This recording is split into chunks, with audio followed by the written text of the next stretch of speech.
À toi la Bon, parole. bah, très bien. Alors très bien, moi, j'ai en effet préparé des choses, euh, mais je voudrais surtout avoir des interactions derrière, donc je vais prendre du temps à la fois pour vous présenter là où j'en suis et vous préciser surtout là où j'en suis pas, et donc l'intérêt pour moi d'avoir cet échange-là. N'hésitez pas, j'ai gardé le chat ouvert à côté, donc s'il y a un commentaire, une question, etc., au fur et à mesure, euh, n'hésitez pas. Alors, je vais commencer. Hop, ça y est, ça commence à foirer. Voilà, commencer par me présenter.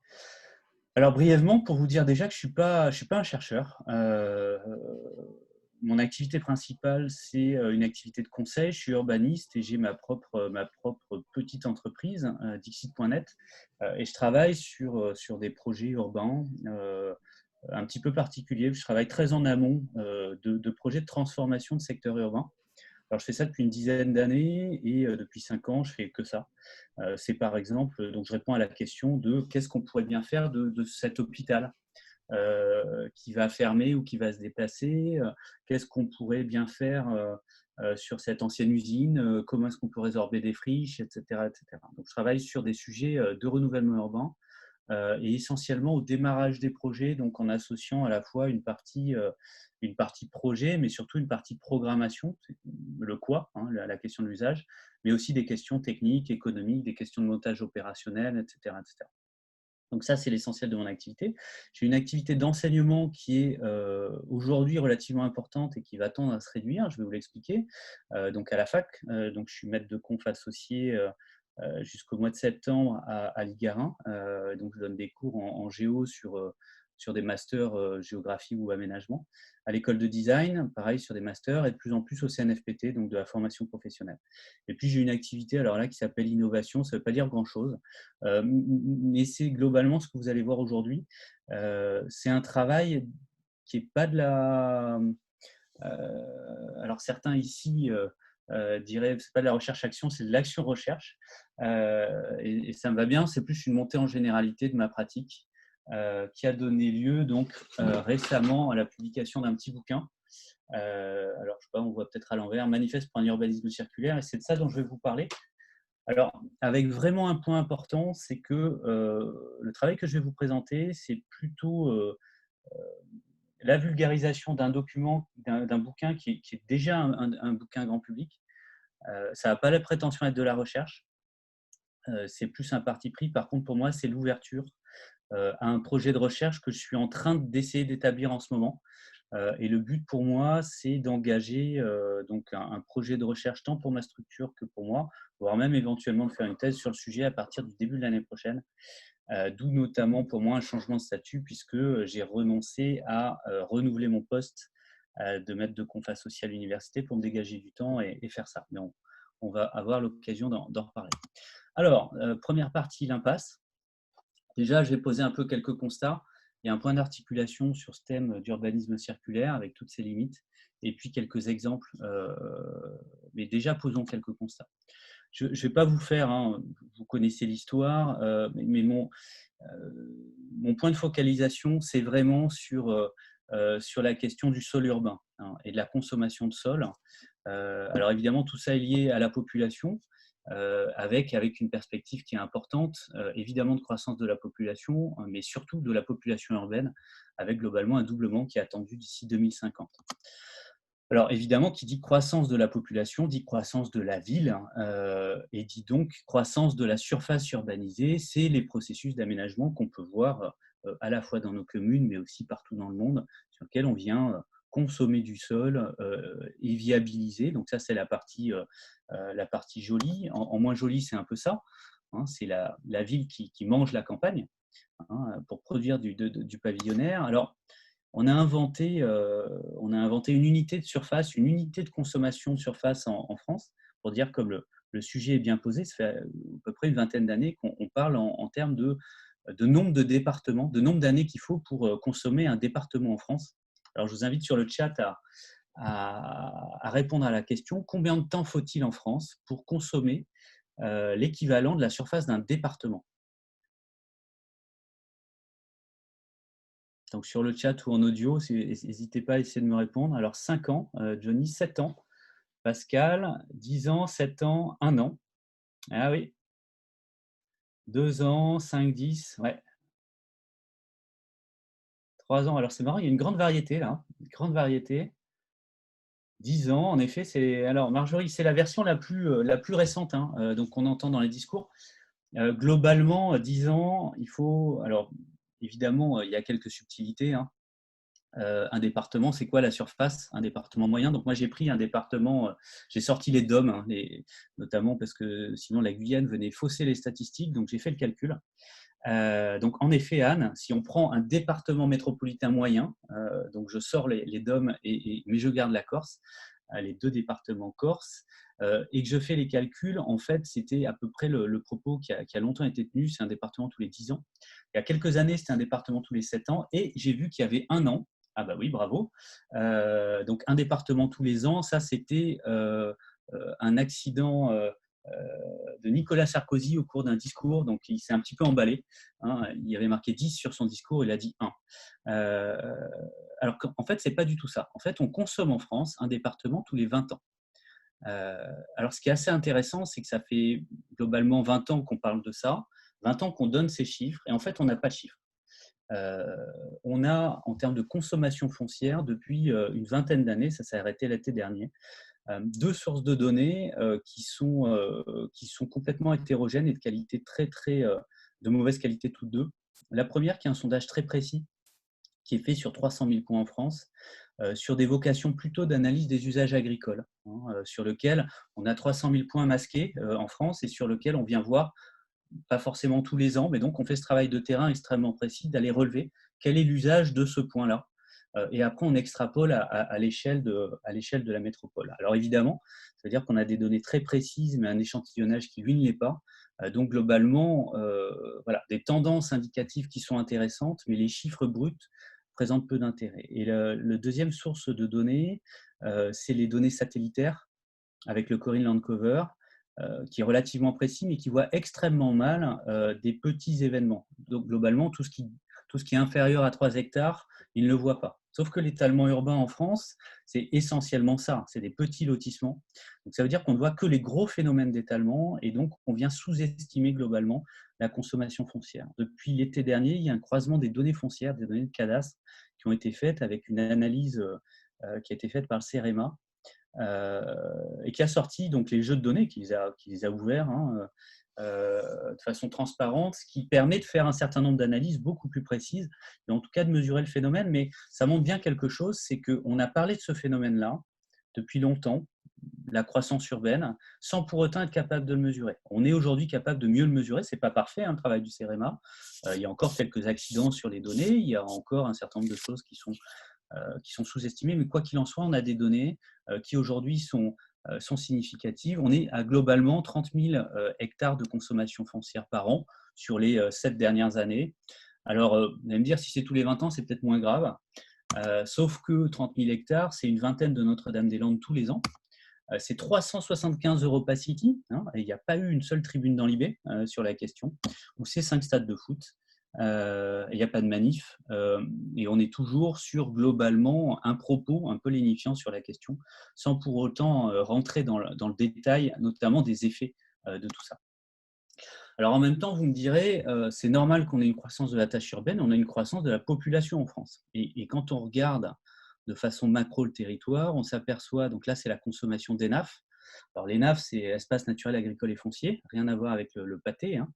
On voit bien qu'on est concentré sur les secteurs en développement, hein, que sont les grandes métropoles, et puis le littoral français. Alors si on rentre un petit peu plus dans le détail, et justement les données du CEREMA sont très intéressantes pour ça, on s'aperçoit qu'en fait, on n'est pas seulement sur une croissance, on est bien sur une logique d'étalement, c'est-à-dire une inefficacité de cette croissance. Là, si vous regardez les courbes, on a la courbe de population, je ne sais pas si vous voyez mon pointeur d'ailleurs. Si quelqu'un peut me dire si vous voyez mon Oui, on le voit. Ouais, OK. Donc la courbe de population, hein, depuis le milieu des années 50, et ça, c'est la courbe des surfaces urbanisées. Alors avec toutes les réserves sur ces données-là, mais quoi qu'il en soit, on voit bien qu'on a une dissociation, des 2 courbes avec globalement une croissance de la surface urbanisée qui est 3 fois plus importante que la population. Alors si on regarde dans le détail, on a des données précises entre 2010 et 2015. On s'aperçoit par exemple sur, 2 régions qui ont des surfaces, équivalentes, hein, Pays de la Loire et Bourgogne. On est vraiment sur des surfaces très comparables. On a d'un côté un très fort dynamisme au niveau des Pays de la Loire, croissance de la population, croissance des emplois, et pour la Bourgogne, une stabilité, voire même plutôt une récession économique et une grande stabilité de sa population. On a, quoi qu'il en soit, une Bourgogne qui consomme l'équivalent de 30% de la surface consommée par les Pays de la Loire. C'est-à-dire qu'à une échelle macro, à une échelle régionale, on a quand même, sans croissance de la ville, sans croissance de la population ni de son économie, on a une croissance de la surface urbanisée. Donc là, on a quelque part une machine qui tourne à vide. Si on descend à un niveau plus micro, on a 14 000 communes qui, sur la même période, ont perdu des habitants. Et ces 14 000 communes ont quand même consommé un quart de la consommation française totale de sol pour l'habitat. Donc là, on a bien, et c'est l'intérêt aussi des données du CEREMA, c'est que l'usage du sol est aussi qualifié. Et donc, on sait dire si c'est un usage pour l'habitat, pour le développement économique et les activités commerciales, ou du mixte, qui reste un peu du résiduel. Donc là, on arrive à qualifier là-dessus. Et donc, même sur le seul usage d'habitat, on a des communes qui perdent des habitants, et pas que deux, hein, c'est 650 000 habitants en moins, eh ben, qui consomment quand même 25% de la consommation nationale pour l'habitat. Donc là, on a bien une croissance qui tourne à vide, hein, et donc une perte de capacité finalement de la nouvelle ville, de la ville qu'on crée, à amener un usage urbain, à minima sur la question de l'habitat. La question économique est plus difficile notamment dans le rapport avec le nombre d'emplois, est plus difficile à analyser. C'est pour ça que j'en suis sorti, parce qu'on voit bien qu'un entrepôt logistique, au nombre d'emplois par hectare, est bien inférieur à, par exemple, un bâtiment tertiaire avec des gens dans un bureau. Hein, donc, arriver à parler d'intensité emploi par rapport à une surface, c'est complexe. Par contre, pour la question de l'habitat, ça a plus de sens. Alors évidemment, si on reprend l'histoire, et c'est un peu le boulot que j'ai fait moi pour écrire ce bouquin, j'ai découvert, je dois l'avouer, pas mal de trucs. Alors je suis urbaniste et que j'ai quand même fait quelques études sur le sujet, et notamment dans le lien avec la mobilité. Donc évidemment, les facteurs explicatifs, et le moteur de l'explosion, c'est la voiture. Alors la Ford T, la première, sort en septembre 1908, hein, à Détroit. Alors évidemment, hein, c'est un symbole, mais c'est qu'un modèle de voiture. La voiture et son impact sur la ville, c'est quand la voiture fait système et devient un vrai système de mobilité, quand elle est associée avec du carburant. Et on est en 1908, on est au milieu du début de l'électrification aux États-Unis, c'est-à-dire l'électrification. Il faut savoir que les ménages américains, les ménages s'éclairaient au kérosène, hein, et que l'essence était, à la fin du 19e siècle et au début du 20e siècle, un sous-produit de l'industrie pétrolière qui s'était déjà très largement développé et qui était en général balancé à la rivière.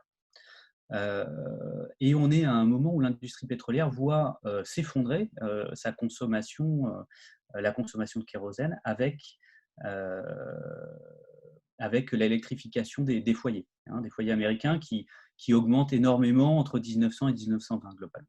Et c'est le moment où la voiture vient prendre le relais. Hein. Donc on a le carburant, on a le véhicule industrialisé avec la Ford T, et puis il manque une chose, il manque les routes. Donc la messe n'est pas dite simplement quand l'outil voiture sort, il faut y adapter la ville. Mais on va voir, ça va assez vite, même si ça va en fait moins vite qu'on ne le croit. Donc là, on est le jour de Pâques sur la 5e avenue à New York. Donc il y a une parade, hein, annuelle. Alors l'intérêt, c'est que ça nous permet de documenter les choses. Donc 1900, vous connaissez sans doute ces images. 1900, on a une voiture qui est présente. 1913, on n'a plus qu'une calèche. Alors évidemment, on est à l'épicentre, on est à un moment sur lequel les gens font étalage, hein, de leur richesse, et puis on est au cœur de New York, on est sur la 5e avenue, etc. etc. Mais ce n'est pas allé du tout aussi vite que ça. En fait, quand on replonge un petit peu dans cette histoire, on s'aperçoit que les années 10 et 20 ont vraiment été un temps de débat extrêmement intense entre les tenants de la voiture et ceux qui ont cherché à l'évincer complètement de la ville, puisque tout à coup, on avait un système qui était non hiérarchisé dans la ville, notamment avec une liberté de circulation, à la fois des piétons, de la calèche, des chevaux, etc., etc. Et la voiture est rentrée dans le système en allant globalement trop vite. C'est des milliers de morts hein, dans les années 20, et c'est un certain nombre de législations qui ne sont pas passées, hein, qui ont été débattues en tout cas dans les années 20, notamment pour imposer des régulateurs de vitesse. Donc là, c'était une extinction automatique du moteur quand on dépassait une certaine vitesse. Voilà, on aurait bien aimé avoir ça. On ne l'a pas eu. Il se trouve que ce débat-là a abouti, après notamment tout un travail d'ingénierie sociale hein, par les constructeurs, mais aussi de l'État, pour repositionner la faute finalement de la mortalité sur un comportement, un mauvais comportement du piéton. C'est l'invention d'un personnage qui s'appelle Jay Walker, qui a donné lieu dans les années 20 aussi à un terme qui maintenant est complètement utilisé, qui est le jaywalking. Le jay, c'est le pecno, en fait. C'est donc c'est le marcheur paysan hein, qui vient dans la ville et qui ne sait pas se comporter. Qui ne sait pas se comporter dans la ville et donc qui se fait écraser parce qu'il ne sait pas traverser. Donc on a des parades, on a des publicités autour de ce personnage-là sur lequel, qui sont assez punchy, hein, puisqu'il faut exterminer Jay Walker et toute sa famille. On est sur des choses qui vont assez loin. Et c'est cette campagne-là qui gagne, avec en 1925, donc il y a moins d'un siècle. Hein. Et quand on remonte, on s'aperçoit qu'on est sur des choses récentes. La première législation qui passe dans le monde, qui simplement vient obliger les piétons à ne traverser que au feu vert pour eux et sur les passages cloutés. Excusez-moi, j'éteigne un truc. Ça, c'est Los Angeles, 1925. Donc, c'est là que commence l'adaptation de la ville à la voiture, et pas avant. Donc, l'adaptation de la ville à la voiture à moins d'un siècle.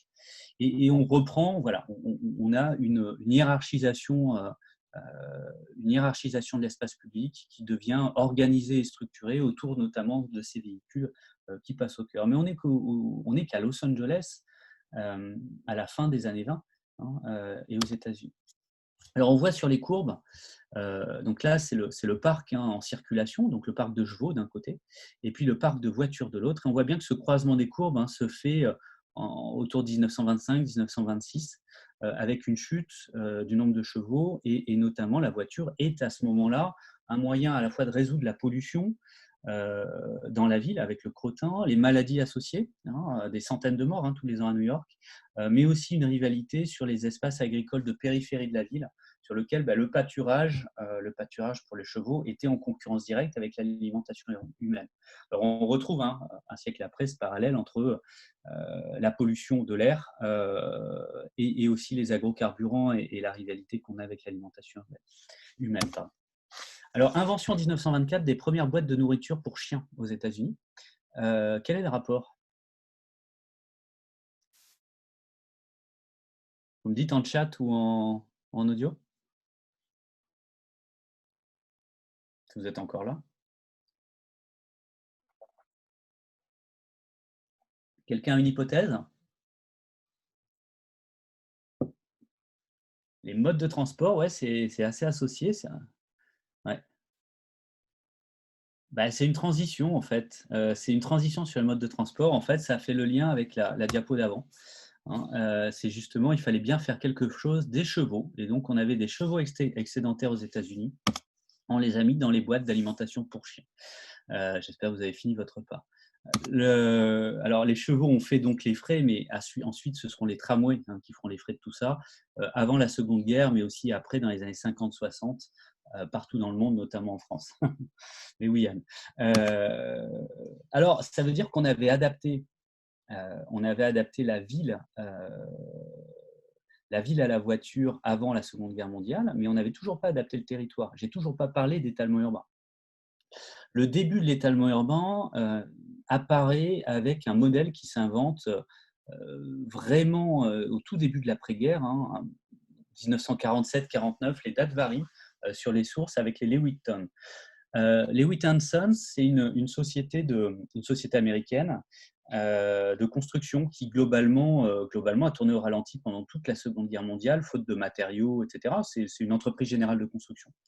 Et le fils Lewitt a fait la campagne d'Europe, hein, dans le génie. Et il a été particulièrement inspiré par les modes constructifs de l'armée américaine, donc à la fois standardisés, répétitifs, rapides, etc. etc. La société fait l'acquisition de champs en périphérie de New York, juste dans l'après-guerre, et invente un modèle alors qui est à la fois lié à un mode constructif répétitif, qui est aussi un modèle urbain, hein, sur lequel on retrouve la monofonctionnalité, ce suburb américain, hein. On a d'ores et déjà, vous voyez, les tracés un peu ondulés, qui viennent en opposition avec les tracés orthogonaux de la ville américaine, euh, et puis une monofonctionnalité habitat. Alors, il n'y a pas que la forme urbaine, hein, qui est importante dans ce modèle-là. Ce qui est important, c'est l'initiative privée. C'est vraiment les premières opérations d'urbanisme de cette ampleur-là, sur initiative complètement privée. Donc, c'est bien un opérateur qui achète le sol, qui l'aménage et qui va, alors dans un premier temps louer, mais très rapidement, qui va revendre, avec là aussi le cœur du système, c'est-à-dire que la vente des biens, la vente des maisons est faite à crédit. Et c'est l'invention du crédit immobilier, qui se fait notamment puisque l'État américain vient garantir les emprunts des anciens combattants de l'armée américaine. Et donc, on a toute cette génération d'anciens combattants qui rentrent d'Europe, qui bénéficient de cette garantie d'État et qui peuvent prendre des emprunts à 25 ans pour acheter donc une maison. Et ces maisons-là, on va le voir, s'éloignent de plus en plus du centre-ville, puisqu'évidemment, ce modèle-là est rendu possible par la présence de la voiture, elle aussi achetée à crédit, avec les mêmes garanties. À noter, ces villes, les Lewiston, hein, qui viennent se multiplier aux États-Unis dans les années 50-60, sont au début réservées uniquement aux Blancs. Et ça fait aussi partie de ce modèle d'entre-soi qui émerge à ce moment-là. Donc, c'est aussi un modèle financier. On notera que les Wheaton Sons, la société, a fait faillite en 2007 sur les bases de l'échec, hein, avec les subprimes, du modèle de surendettement qu'ils avaient très largement contribué à créer.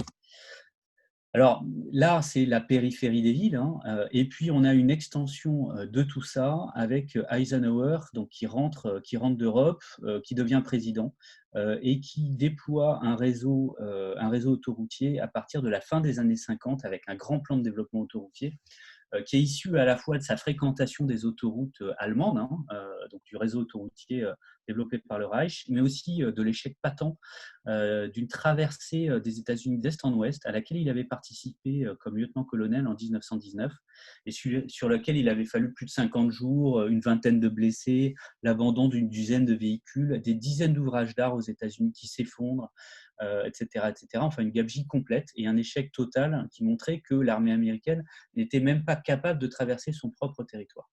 Donc, on a vraiment dans ce plan de développement autoroutier aussi une logique de défense intérieure, hein, c'est d'ailleurs dans le titre, Interstate and Defense Highway Act, qui est vraiment au cœur de ce système-là. Et évidemment, tout ça va permettre au système du suburb de s'étaler sur le territoire. Ce sera un peu plus tardif en France, puisqu'on a un démarrage qui se fait vraiment à la toute fin des années 60 et essentiellement dans les années 70. Donc là, c'est le nombre de kilométrages d'autoroutes en service en France. Et là, on voit bien que c'est directement lié, puisqu'on a un doublement de la distance médiane domicile-travail. Alors, pour un certain nombre d'actifs, hein, ceux qui ne travaillent pas dans leur commune de résidence, entre 75 et 2015. Donc ça va permettre, alors l'autoroute et évidemment tous ces échangeurs, va permettre de diffuser non seulement l'habitat, mais aussi évidemment les espaces d'activité, les espaces de travail, et en tout cas de les distancer. Alors, en quoi la voiture permet de façonner le territoire? Déjà, elle permet de dissocier les fonctions, hein. Elle a permis d'écarter le logement et de passer sur ces logiques les logements de l'emploi, etc., passer sur ces logiques de monofonctionnalité, de mixité à des logiques de monofonctionnalité, donc un secteur, un usage. Ça a permis aussi de les éloigner, notamment par le réseau autoroutier, mais aussi de les dissoudre, parce que qui dit voiture pour aller vers dit aussi des espaces de stationnement, une emprise de voirie, etc., etc. On voit bien que la ville qui est dessinée n'est pas du tout la même. Alors évidemment, ça a des impacts. Ça a des impacts esthétiques, hein. Il y a il y a Télérama qui a fait une une sur la France moche et notamment cette France de périphérie, hein, des zones commerciales et des lotissements qui a fait beaucoup jaser dans la profession. Euh, alors évidemment, l'article est beaucoup plus intéressant que ça. Il est assez parisien dans son point de vue, mais il est assez complet aussi dans son regard. C'est-à-dire que c'est loin d'être une problématique esthétique, c'est un fonctionnement de la ville qui pose en effet beaucoup de questions. Déjà, il est associé à la voiture et on arrive au bout du système, hein. On est sur la fin du rêve. L'année dernière, les constructeurs automobiles ont dépensé 1 500 € par véhicule vendu pour faire de la publicité, essentiellement sur des SUV. Donc, c'est 2,5 milliards hein, dépensés dans la publicité pour vendre une image de rêve, hein. C'est des villes qui sont vides, sur lesquelles on circule. La réalité, c'est évidemment les bouchons. Donc, on est passé à 30 heures en moyenne par conducteur en France, passé dans les bouchons par an en 2017.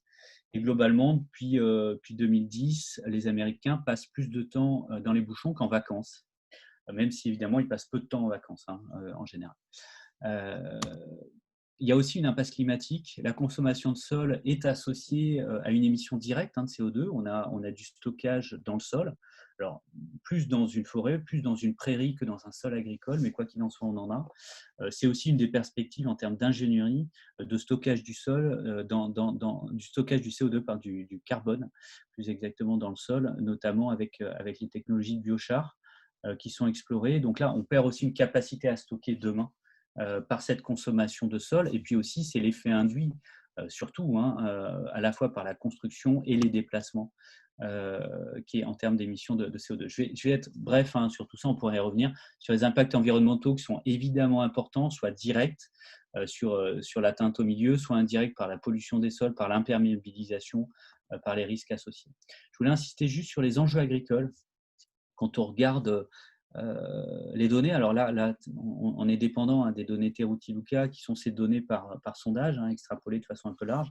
Quoi qu'il en soit, les tendances sont extrêmement marquées, hein. On a une baisse, il faut que je remette les dates d'ailleurs là-dessus. J'ai pas les dates, c'est globalement sur les 10 dernières années. Très clairement, les espaces artificialisés se font au détriment des terres agricoles, même si on peut avoir des échanges dans tous les sens, hein, notamment avec les espaces naturels et forestiers. Mais la balance pèse vraiment en défaveur des espaces agricoles. On consomme aujourd'hui essentiellement de la terre agricole pour faire de la vie. Alors, ce qui est un souci, hein, on a une baisse de la surface agricole utile globalement, mais surtout une baisse de la surface agricole utile par habitant depuis 50 ans, puisqu'on l'a divisé par deux, avec d'un côté la baisse de la SAU globale, mais aussi de l'autre côté l'augmentation des surfaces agricoles. Parallèlement, on le sait, on a une stagnation des rendements, hein, globalement depuis 2000, des rendements agricoles, et puis on a des besoins de transition qui vont nécessiter d'une façon ou d'une autre plus de sol pour le même niveau de production.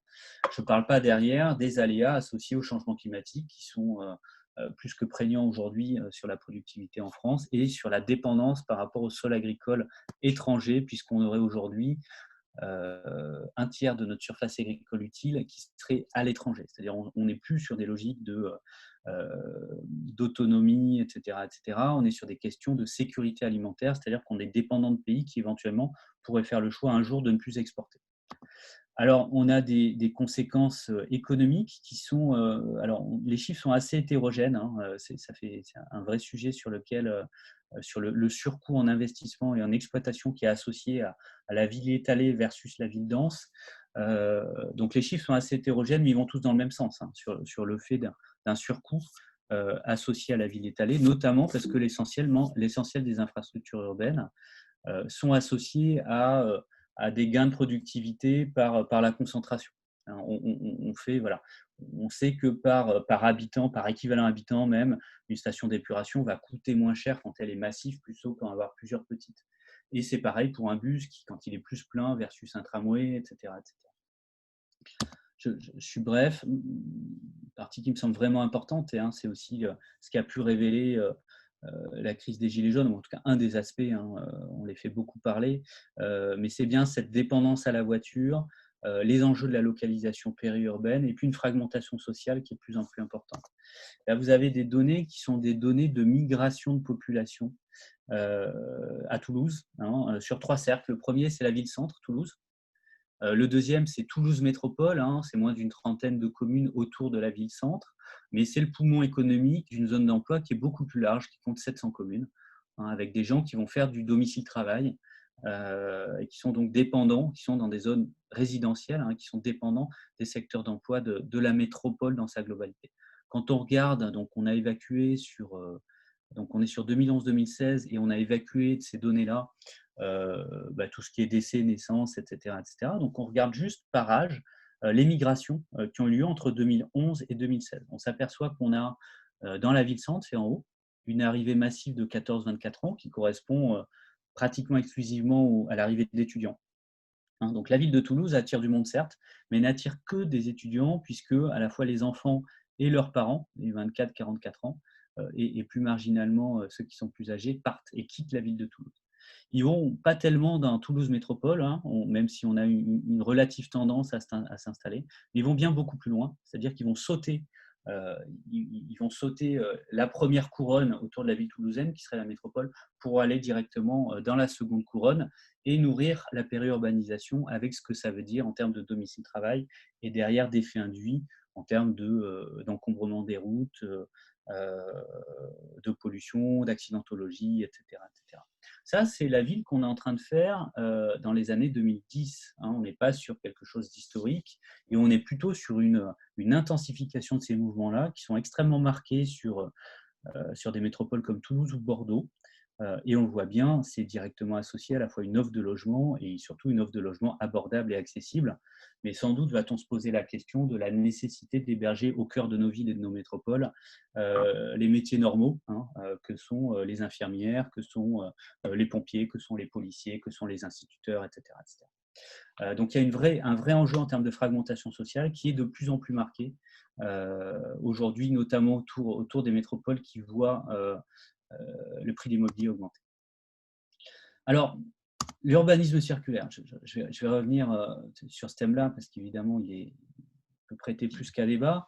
Moi, je pars d'une pratique professionnelle qui est vraiment, moi, en 2000, enfin, la loi SRU, Solidarité et Renouvellement Urbain, si on la relit aujourd'hui, elle date de 2000, décembre 2000, tout est dit, tout est écrit.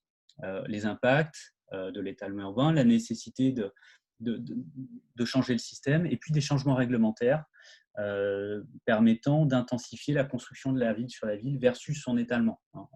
Donc tout a été dit il y a 20 ans. Il y a eu toute une série de textes qui sont sortis. Alors, il y a eu des choses de faites, mais globalement, on n'a pas eu d'inversion de la courbe.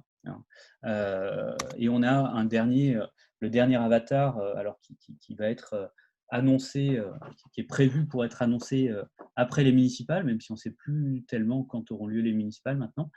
C'est le ZAN, donc ce n'est pas les bonbons qui collent, c'est le zéro artificialisation net. Donc c'est cette idée qu'on doit être sur zéro artificialisation avec une subtilité, c'est le net. Donc l'idée qu'on aurait une réglementation à venir qui est aujourd'hui en cours de débat sur l'application de la séquence éviter, réduire, compenser sur la consommation de foncier, notamment consommation de foncier agricole. Donc là, une durcification, mais globalement, on est toujours sur cette logique de prohibition. C'est l'idée qu'on va interdire l'étalement urbain et que magiquement, ça va avoir un effet sur le réel. Sauf que la question, c'est comment est-ce qu'on passe aux alternatives concrètes, c'est-à-dire comment on fait autrement. Moi, c'est mon job au quotidien, sauf que je vois bien que c'est complexe. Pourquoi ? Parce que globalement, on est sur un modèle sur lequel aujourd'hui, ce qu'on sait faire, c'est faire du neuf en périphérie. Faire du neuf en entrée de ville, mais aussi en entrée de bourg, en entrée de village. Les premiers lotissements consommateurs fonciers, ils sont plutôt en territoires ruraux, parce que il faut bien attirer des jeunes pour remplir les écoles, sinon on va fermer l'école. Donc on a énormément de processus comme ça qui sont instaurés, et aujourd'hui la fabrique de la ville va dans un sens, la construction du neuf en étalement, et c'est l'essentiel aujourd'hui à la fois de l'économie du BTP, mais aussi des surfaces consommées qui vont là-bas, ce qui fait qu'on peut avoir de la création de logements neufs en périphérie alors qu'on a du logement vacant en centre-ville, qu'on peut avoir des plans de revitalisation commerciale sur des centres-bourgs alors qu'on a des zones commerciales qui sont encore en train de se créer en périphérie, etc., etc., etc. Vous connaissez le système. Pourtant, il faut bien avancer, hein, la ville de 2030 est déjà là, c'est réglé. Heu, donc il faut qu'on commence aujourd'hui pour travailler sur la ville de 2050. Alors évidemment, l'urbanisme circulaire n'a rien à voir avec, la forme de la ville, hein, c'est pas faire une ville ronde. Heu, on est sur une forme d'application, vous allez voir, sans doute douteuse pour, chercheurs consciencieux que vous êtes, une forme de transposition de la logique de l'économie circulaire à, à l'économie du sol. Donc le propos, c'est de dire qu'on a une consommation d'espaces agricoles et naturels, pour l'essentiel, qui ont des usages urbains et ensuite, une génération à l'issue, de ces premiers usages, de friches urbaines ou d'espaces vacants. L'idée, c'est évidemment d'éviter le passage à la poubelle, hein, on est bien là-dessus, à la fois en faisant du réemploi, hein, donc c'est l'intensification des usages, je vais y venir. Comment est-ce qu'on utilise mieux sans construire finalement? Comment est-ce qu'on a plus d'usages urbains dans la ville sans pour autant, la construire et la faire évoluer? Comment est-ce qu'on peut transformer l'existant? Là, ce serait un peu le cycle réparation, hein, de l'économie circulaire. Heu et puis, le cycle recyclage, c'est la dernière des extrémités. C'est quand on n'y arrive pas, comment est-ce qu'on va utiliser des friches, on va déconstruire intelligemment, et cetera, et cetera. Donc là, ces 3 boucles, alors ça n'a rien, tout ça, donc ça a tous les défauts, et les qualités, mais on y reviendra, hein, sans doute et votre retour, m'intéresse là-dessus, de tous les thèmes autour de l'économie circulaire, c'est-à-dire des termes extrêmement polysémiques, qui veulent pouvoir dire tout et n'importe quoi, et couvrir aussi du greenwashing. Donc ça, mais l'intérêt que ça a, c'est que c'est extrêmement lisible et extrêmement entendable. Pareil, les boucles, aujourd'hui, ces boucles-là, moi, c'est plutôt l'état de ma réflexion. C'est loin d'être abouti, c'est loin d'être finalisé. Par contre, ça me permet de classifier des choses et de les rendre un petit peu visibles. Quelques exemples. Alors, peut-être vous me dites, je ne sais pas si vous voulez qu'on fasse un. Je ne sais même pas quelle heure il est. Ouais, c'est bon. Si vous voulez respirer ou je continue, enfin comme vous voulez, puisque là, mon propos est plutôt de faire des exemples. Vous êtes tous morts? Non, ça va pour toi? Ok, bon. Bon, bah, si Erwan et Pascal suivent, je considère que les autres sont là ou boivent un café. C'est alors mon propos, le propos clé, mais vous avez bien compris que c'est plutôt un propos, de professionnel militant, qu'un propos scientifique et ça a vraiment pas de prétention, au raisonnement scientifique. Mon propos, c'est de dire qu'aujourd'hui, en fait, on sait déjà faire tout ça, hein, qu'il n'y a rien à inventer, ça tombe bien, on n'a pas le temps de repasser en phase soit laboration, soit laboratoire qui serait en phase recherche, soit même en phase hashtag innovation, concours de start-up, etc., etc. On n'a pas besoin parce que globalement, on n'a pas le temps et puis que tout existe en fait. Premier exemple, sur l'intensification des usages. C'était l'idée qu'on fait plus avec ce qu'on a, hein, et notamment on va éviter de construire. Le Mab Lab à Paris, c'est un restaurant universitaire qui ferme à 14h30. Et à 14h30, il y a une autre équipe. C'est un restaurant du Crous, hein. Il y a une autre équipe qui vient investir le dernier étage, là, le quatrième étage. Il y a des prises, des multiprises qui ont été planquées derrière les banquettes et ouvre l'espace de coworking le moins cher de Paris, ou en tout cas un des moins chers de Paris. Donc c'est un espace de coworking sous contrainte, hein, c'est des horaires que l'après-midi. C'est un investissement extrêmement minimaliste, hein, c'est quelques bornes Wi-Fi, des multiprises, etc. Et c'est une organisation spécifique, c'est-à-dire qu'on a un ETP, hein, une personne qui est dédiée, et c'est une autre organisation que le Crous euh, qui vient gérer cet espace, hein. Donc on a sur le même espace deux organisations qui vont se succéder avec un retour, et c'est aussi ce qui m'intéresse dans ces exemples-là, c'est est-ce qu'on est en capacité de monter en généralité? Alors là, on ne peut pas nécessairement généraliser, mais en tout cas, ce qu'on peut apprendre de cet exemple-là, c'est que pour eux, a été extrêmement important d'avoir deux organisations qui vont porter, supporter et représenter ces deux usages. Parce qu'on a deux usages qui sont concurrents sur le même espace, et ces deux organisations ont des enjeux qui leur sont propres. Pour le Crous, on est bien sur les enjeux de propreté, de sécurité alimentaire, de qualité alimentaire, etc., etc. Typiquement pour eux, ce qui est important, c'est que les locaux soient propres. c'est que la table soit propre, c'est qu'il n'y ait pas une frite par terre, c'est que la cuisine soit fermée, etc., etc. Pour le Mab Lab, la question de la propreté du sol ou de la sécurité alimentaire, donc pour l'espace de coworking, ce n'est pas un sujet. Par contre, pour eux, c'est vraiment important que ça ouvre à 14h30. Et donc, il y a un point là entre 14h et 14h30 qui est un point de rivalité sur lequel ils ont appris à s'apprendre quelque part, à se maîtriser de façon à ce que chacun puisse avancer et que ça ouvre vraiment à 14h30. Donc là, on est sur sur un exemple d'un bâtiment. On est sur un exemple d'un bâtiment public et c'est intéressant parce que le patrimoine de bâtiments publics qui soient en pleine propriété ou loués par des acteurs publics dans la ville est particulièrement important.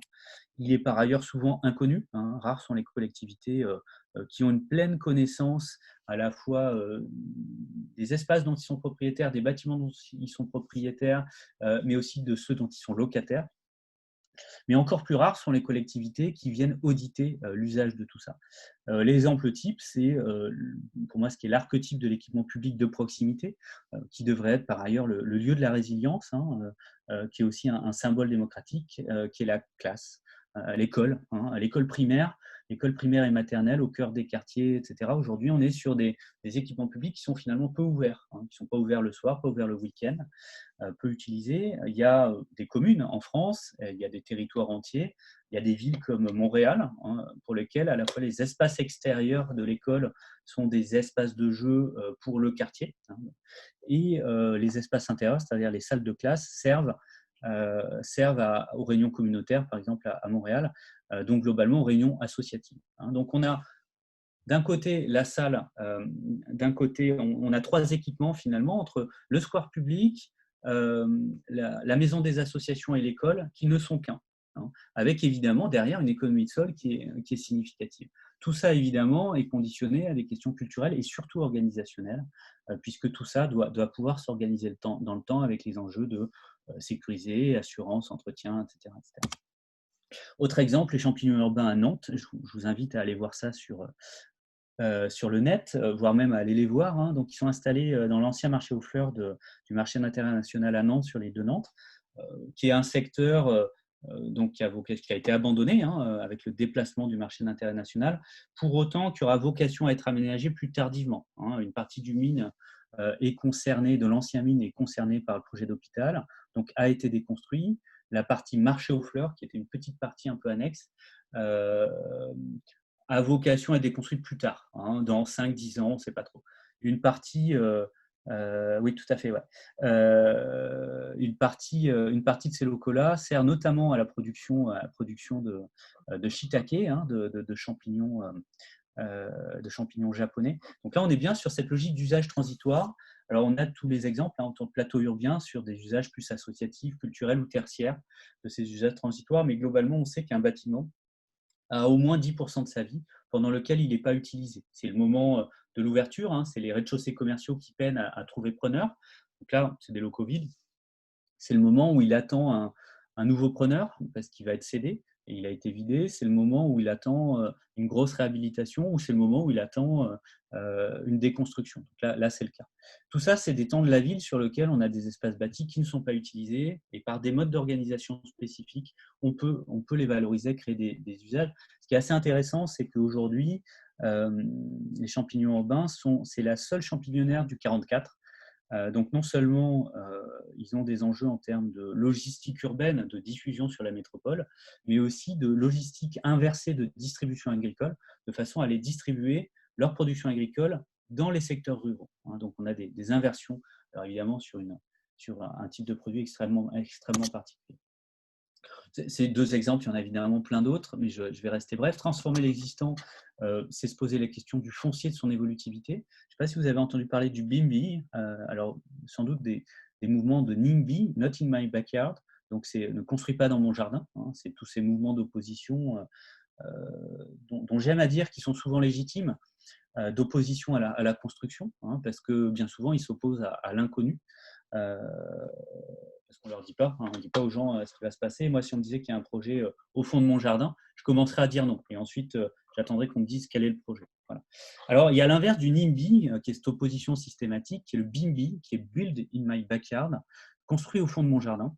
Et c'est cette idée que par des processus, alors pas des processus spontanés, des processus sur lesquels il y a une volonté politique, sur lesquels il y a un accompagnement par une ingénierie spécifique, on vient diviser des jardins de façon à créer une deuxième maison, soit entre deux maisons existantes, soit au fond d'un jardin. Alors, c'est des choses qu'on voit à Nantes, qui sont faites de façon spontanée, qui sont plutôt aujourd'hui freinées dans la métropole et dans globalement la plupart des métropoles, puisque quand ça a été fait de façon très spontanée par des initiatives uniquement privées, ça a pu donner lieu soit à des conflits, soit à des vraies dérives.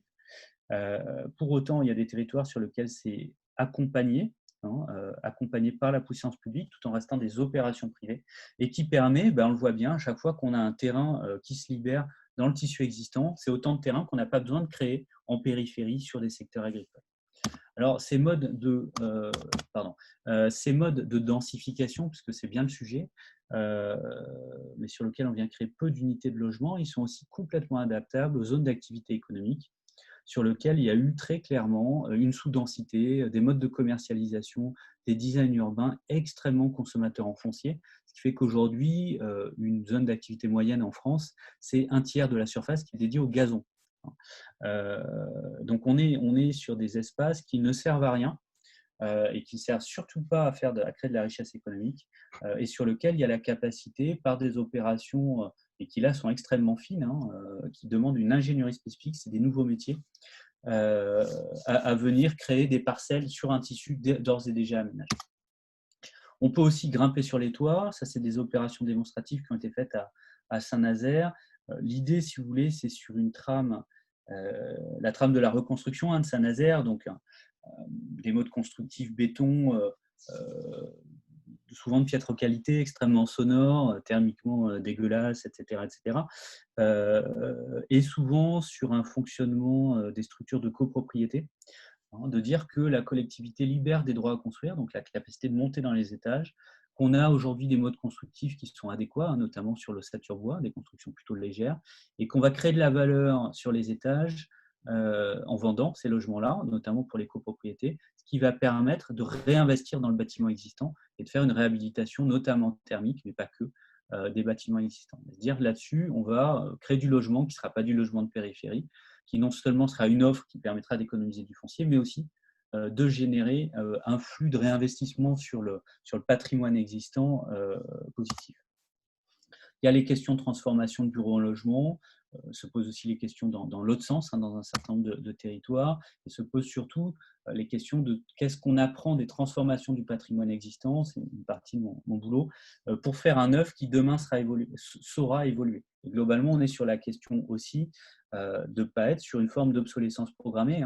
Je réemploie des termes de la télé, mais aujourd'hui, on sait designer des bâtiments pour leur premier usage. On a énormément de mal à justifier les éventuels surcoûts qui permettraient à ces bâtiments-là d'avoir un deuxième usage, alors que ce soit un changement d'usage complet ou simplement un changement d'organisation. Là, j'étais sur une opération d'EHPAD récemment, sur lequel il y a une construction d'un nouvel équipement parce qu'on a une obsolescence de l'ancien par les changements d'usage, les changements démographiques, les changements économiques associés, la montée de la dépendance, etc., etc. Donc, ils ont un usage d'EHPAD, ils ont la nécessité de construire un nouveau bâtiment d'EHPAD parce que le même usage a changé de nature. Donc déjà, ils ont été confrontés à une obsolescence. Et dans la construction de ce nouveau bâtiment, on a du mal à faire des choix, notamment des choix structurels, qui auraient environ 5% de surcoût à l'investissement initial, mais qui permettraient dans 20 ans éventuellement de réaménager beaucoup plus librement et globalement le bâtiment, et donc lui donner une capacité de vie beaucoup plus importante. On crée aujourd'hui sur ces équipements-là des bâtiments qui globalement sont plutôt efficaces évidemment sur leur premier usage, mais qui sont vraiment des bâtiments jetables. J'ai eu l'occasion de diagnostiquer l'ICO, donc on est sur l'hôpital Nord à Nantes, le centre de lutte contre le cancer, bâtiment qui, donc il y a une dizaine d'années, n'était pas encore réceptionné, le chantier était en cours, et d'analyser parallèlement ce bâtiment-là avec le bâtiment de l'hôpital juste à côté qui, lui, avait déjà une trentaine d'années, et de s'apercevoir que ce bâtiment ancien était en capacité de porter de nouveaux usages, de changer, mais par contre que l'ICO serait incapable de changer d'usage dans le temps. Donc il y avait deux solutions, soit le maintenir en place avec le départ quoi qu'il en soit, le départ du CHU, soit le raser. Et donc là, on est bien sur cette logique d'obsolescence. On pourra y revenir, évidemment, c'est un vaste sujet. La question du recyclage des espaces, évidemment des friches industrielles, elles sont nombreuses, mais surtout elles sont inconnues la plupart du temps en France. Et puis les futures friches commerciales qui se sont multipliées aux États-Unis et qui sont en train d'amorcer leur mutation, puisqu'on a certes une crise du commerce de centre-ville, mais aussi du commerce de périphérie en ville en France, avec une perspective d'abandon de zones commerciales. On a déjà un délaissement qui est visible avec des vraies questions sur les modes d'intervention là-dessus.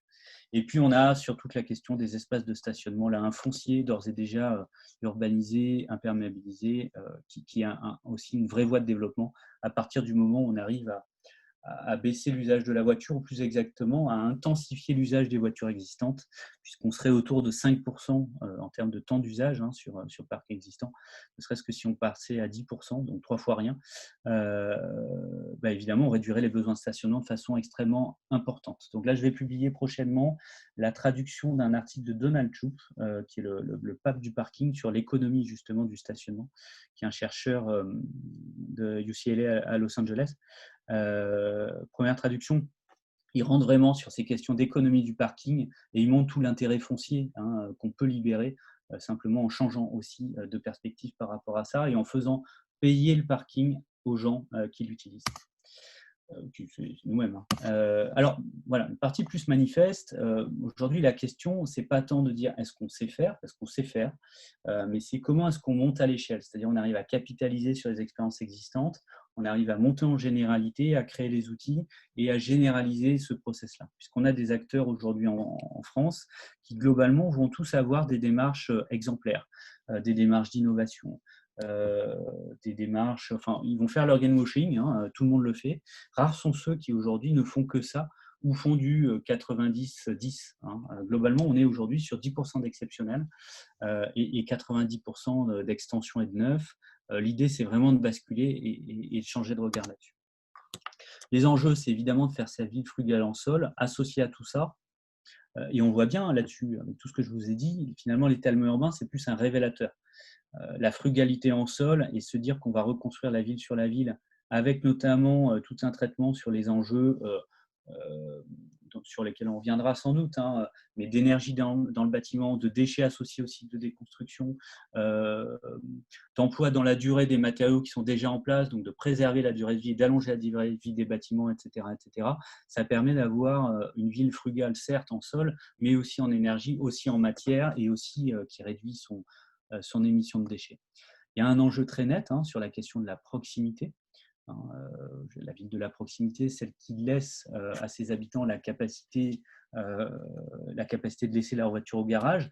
La voiture consomme énormément d'espace et donc une des vraies voies pour retrouver de l'espace dans la ville, pour faire de la densification ou pour faire de la nature, qui pour moi est directement associée avec la densification bâtie. Il y a la place de la voiture qui est vraiment importante et significative là-dessus. La ville qui laisse le choix, c'est à la fois la ville qui a des alternatives crédibles, que ce soit du transport en commun, du vélo ou de la marche, mais aussi c'est une ville sur laquelle on se repose la question de la localisation des fonctions et de leur séparation. On a très clairement un enjeu en termes de rapprochement entre le domicile et l'emploi, et notamment rapprochement des domiciles les plus distants, de façon à réduire la voiture, la dépendance à la voiture. On a cet enjeu de ville pour tous, qui n'est pas juste la partie sociale de mon propos, qui pour moi est absolument déterminante. La question, c'est comment justement chacun peut se payer la proximité. Ça ne sert à rien qu'on ait une ville dense, une métropole ambitieuse, verte, green, sur laquelle on cultive des tomates bio et on roule en vélo, si de toute manière cette ville ne fonctionne que sur un tissu périurbain de gens dépendants à leur véhicule. Donc là, on a quelque chose qui doit faire système et qui doit faire système à une autre échelle que la métropole administrative, mais bien la métropole réelle, c'est-à-dire pour Nantes, non pas 24 communes, mais plus d'une centaine. Il y a les enjeux de résilience, je ne vais pas y revenir. Pour moi, l'enjeu, et là, c'est un peu le projet que je suis en train de dessiner, qui est un projet de 2 ans, projet pour ma boîte de recherche et développement, aussi éventuellement peut-être un projet de thèse pour moi, hein. Moi, je suis pas docteur. Et c'est l'idée aussi d'associer une démarche à la fois de R&D pour la boîte, de développement de nouvelles activités, mais aussi de communication, avec un vrai soubassement scientifique et un vrai travail là-dessus. Il y a le besoin de creuser ces exemples, de pousser les choses. Et notamment d'être sur ce que certains appellent système design, c'est-à-dire d'identifier dans les projets qui marchent ou qui ne marchent pas, aujourd'hui, comment sont organisés les acteurs. C'est-à-dire au-delà du fait de qu'est-ce qu'on fait, hein, mais c'est comment on le fait, comment on gère les relations entre acteurs, etc. Et à l'évidence, ces questions d'urbanisme circulaire, je mets des guillemets au terme, hein, ça n'a pas la prétention d'être un concept, c'est associé à des modes de collaboration, à des modes de dialogue, à des organisations du process projet qui sont différentes. Donc pour moi, l'idée, c'est d'observer 2, 3, 4 projets, peut-être 10, j'en sais rien, à des échelles soit locales, soit plus distantes, de façon notamment à en tirer quelques clés d'analyse. Alors j'ai déjà fait ça, j'ai déjà commencé plus exactement, notamment sur un projet à Bruxelles et sur Pyramide-les-Îles à Nantes. L'idée, c'est d'étendre ça, de faire ça dans le temps, dans la durée, de façon approfondie, et surtout de travailler vraiment sur une méthodologie d'analyse qui permette notamment de représenter les processus, hein, notamment pour identifier où est-ce qu'on a des pertes et où est-ce qu'on peut intervenir là-dessus. Donc là, il y a pour moi un enjeu méthodologique, sans doute beaucoup de choses qui existent, que je ne maîtrise pas et que j'entends développer dans les mois qui viennent. Il y a des verrous à identifier. Voilà, ce n'est pas la faute de l'ABF, de l'assureur ou du contrôleur technique. On arrive toujours, et moi, c'est au bout d'un an et demi là, sur le sujet, je m'aperçois qu'il y a toujours tous ces acteurs-là qui ont réussi à faire. Ils ont trouvé des modes, soit pour affronter les verrous, soit pour les contourner. Mais il y a toujours moyen de passer outre. Il n'y a pas de blocage qui est complètement définitif. Il y a de nouveaux métiers à inventer. C'est pour ça que je me concentre sur la formation, notamment la formation professionnelle. Et puis voilà, ma conclusion, c'est que je suis parti moi de l'étalement urbain et finalement pour arriver au fait que c'était pas le problème, mais plutôt le symptôme d'un dysfonctionnement plus global et plus structurel de la ville. Pour autant, ça veut dire que s'attaquer efficacement à l'étalement urbain, travailler sur les alternatives concrètes, hein, ça permet aussi d'attaquer beaucoup de choses en termes en termes de déplacement, en termes de pollution de l'air, etc., etc. Par contre, il y a une nécessité de prise de conscience importante et de changement des pratiques, ce que j'ai appelé le pivot. Voilà. Alors donc moi, voilà. Donc mon nouveau projet de suite, hein, alors c'est pas le tome 2 du bouquin, hein, donc qui étonnamment, c'est un truc qui se vend très bien. Donc ça intéresse, au-delà d'une satisfaction et d'une surprise, c'est pour moi aussi un révélateur du fait que sans doute c'est le moment qui a une envie et qui dépasse un cercle professionnel ou un cercle scientifique. Voilà, donc on a appelé le projet Paulina Barnett, qui est une héroïne du Pays des fourrures de Jules Verne. Pour le moment, c'est un nom temporaire. Mais voilà, je m'arrête là. Vous avez bien compris que la fin est plus couverte et que j'étais plutôt en attente de vos retours. Merci à vous, j'étais un peu plus long que prévu. Juste, ce que je peux proposer, c'est que chacun, peut-être quand vous posez une question, vous ouvrez votre micro forcément, mais aussi la caméra, comme ça permet de rendre ça un petit peu plus vivant pour Sylvain. Ouais, volontiers.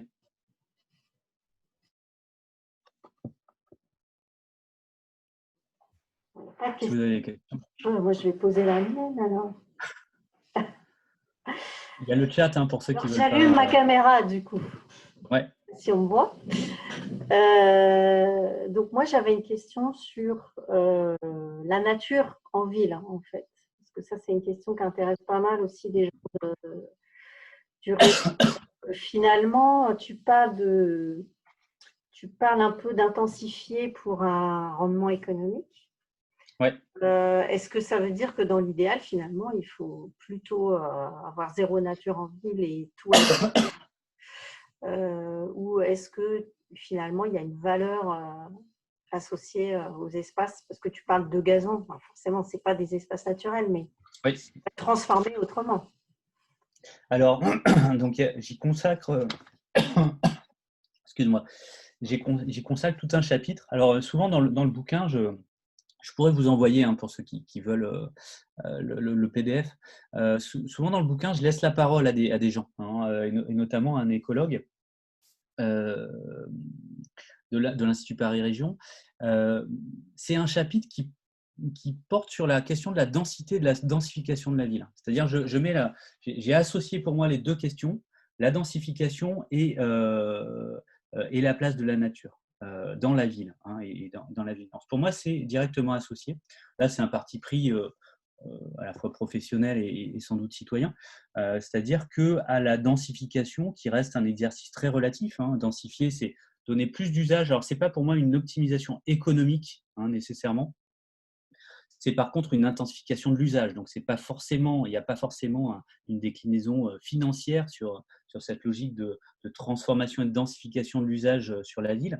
Pour autant, c'est bien mettre plus d'usage sur la même surface. Donc, il y a bien une logique d'optimisation, mais éventuellement qui peut être déficitaire économiquement. C'est encore une autre question, la question du financier. Alors, je reviens, pour moi, la densification est associée à la densification de nature.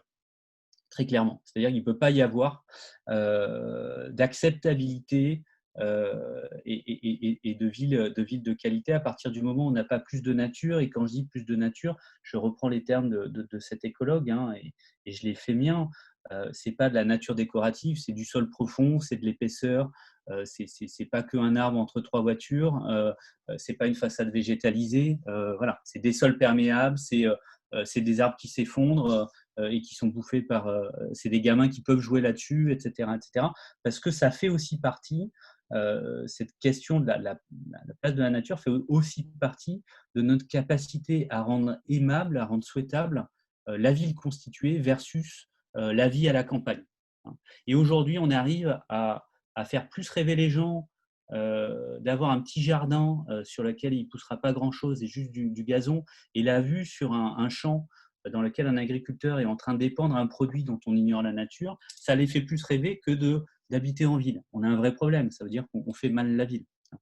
Donc moi, je les associe très clairement, hein, pour moi, il y a une nécessité de densifier la nature parallèlement à la densification de la ville. C'est-à-dire qu'il faut bien prendre de la place quelque part, hein. On est sur une équation sur laquelle on a une surface qui est limitée.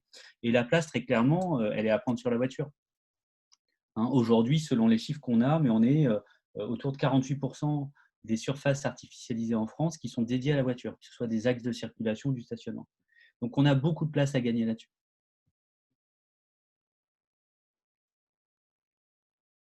Je ne sais pas si je réponds. Ouais, merci.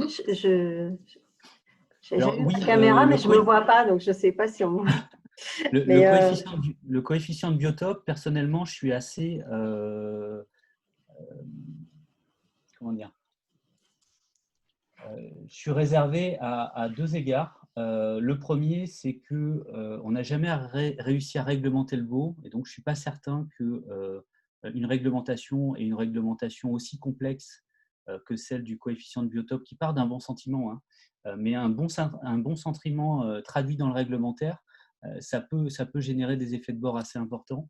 Donc moi, je ne crois pas du tout, si tu veux, à la capacité d'avoir un cadre réglementaire au PLU qui puisse amener des choses pertinentes en termes de projet. Je pense que le PLU doit être un terrain de jeu, doit être les règles minimales, et après que le projet doit être un moment de dialogue, et notamment avec un dialogue sur lequel la collectivité est certes dans l'application du droit, mais pas seulement, et elle vient appliquer de façon très, très, très incisive une volonté de densifier, y compris de densifier intelligemment, y compris sur les espaces privés. C'est ce qu'on fait, hein, des collectivités comme Vancouver, avec une certaine réussite. Ils rentrent vraiment dans le détail des projets, sur la place, y compris du végétal, mais aussi des questions d'usage, le rapport à l'espace public, etc., etc. Donc déjà, je pense qu'il est vain de tout réglementer là-dessus. Et ensuite, dans les faits, on s'aperçoit qu'il y a d'ores et déjà des effets de bord, c'est-à-dire qu'on a des solutions répétitives.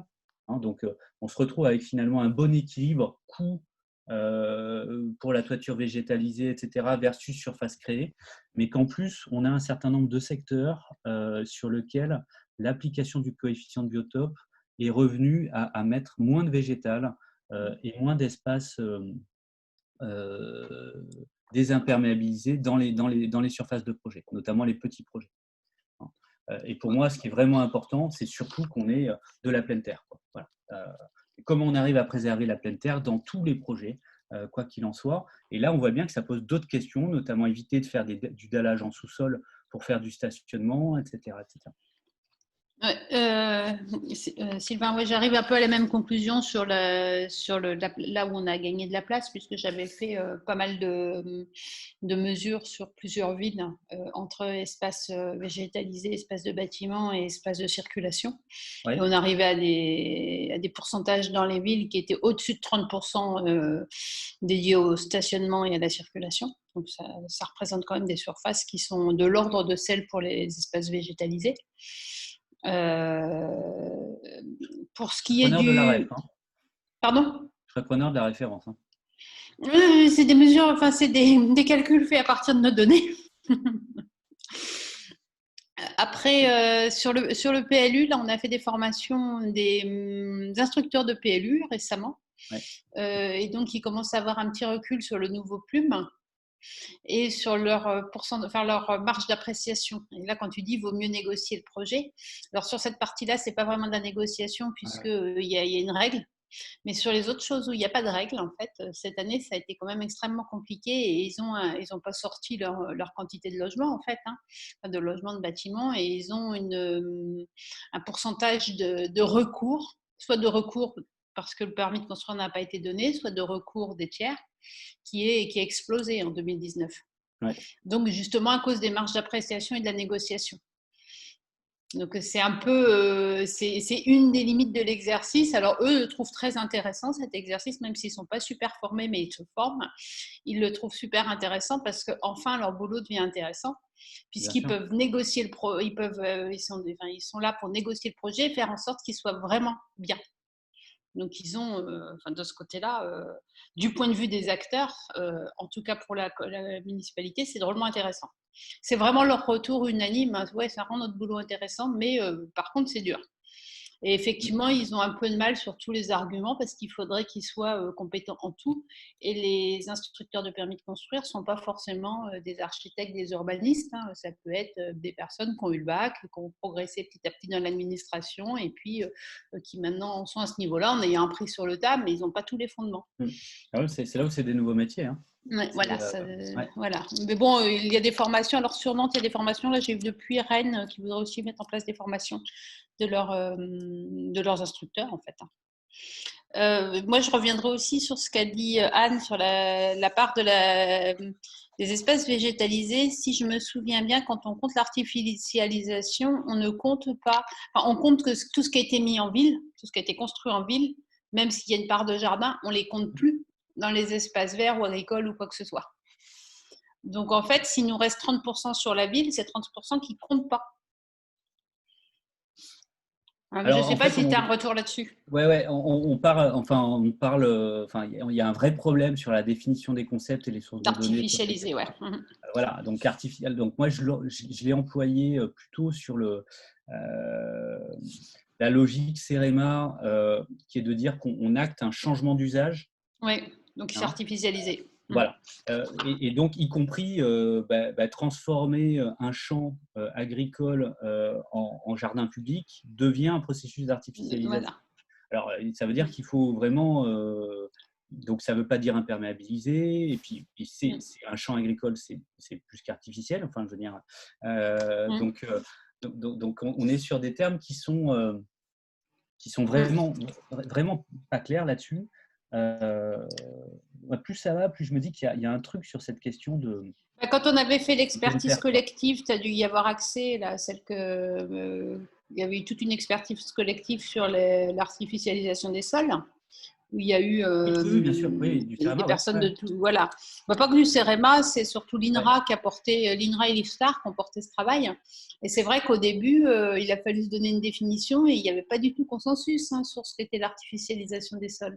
Non, mais j'ai trouvé, moi, la posture assez intéressante. Alors, j'ai suivi le débat dans sa transcription écrite, mais dire qu'à la fin, on ne conclut pas, par contre, de quoi on a envie de parler. On a envie de parler d'un processus de transformation. Et celui-là, il existe et donnons-lui ce terme-là. Voilà. Ouais.